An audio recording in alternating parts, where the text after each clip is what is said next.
Low self-worth is not about lacking ability, intelligence, or value. It is about how the brain learns to see the self over time.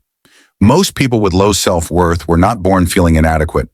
They learned it slowly through experiences, repeated messages, and emotional environments where their needs were ignored, minimized, or made conditional. When a person grows up receiving love only when they perform well, stay quiet, please others, or meet expectations, the brain connects worth with approval instead of existence. Over time, this creates an internal belief that says, I am only valuable when I am useful, liked, or needed.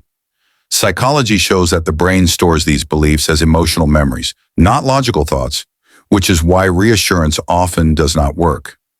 Even when someone achieves success or receives praise, the brain filters it out because it does not match the existing self-image. People with low self-worth often blame themselves for things that are not their fault, tolerate disrespect, and struggle to set boundaries because their nervous system associates rejection with danger.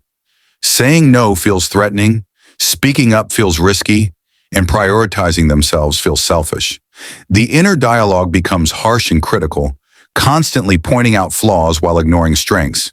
This internal voice usually sounds familiar because it mirrors voices from the past, caregivers, authority figures, or repeated social experiences. Low self-worth also affects relationships deeply. People may overgive, over-explain, or stay in unhealthy dynamics because they believe they must earn love.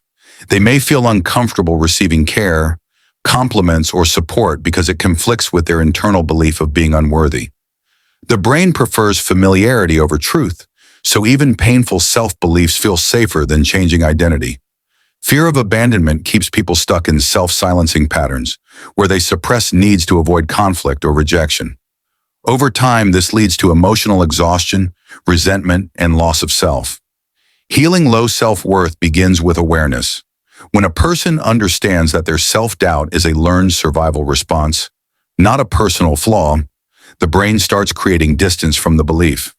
Self-worth is not built through perfection or achievement, but through consistency, boundaries, and self-respect. Each time a person listens to their needs, speaks honestly, rests without guilt, or walks away from disrespect, the brain receives new evidence. Neuroplasticity allows the brain to update old patterns when it experiences safety without self-abandonment. Rebuilding self-worth feels uncomfortable at first because it challenges identity, but discomfort does not mean wrong, it means growth. With time, repetition, and supportive environments, the brain learns a new association, that worth is inherent, not conditional. Real confidence is quiet, grounded, and stable. It does not come from proving value, but from knowing it. And when self-worth is restored, choices change, relationships change, and life begins to feel less like survival and more like presence.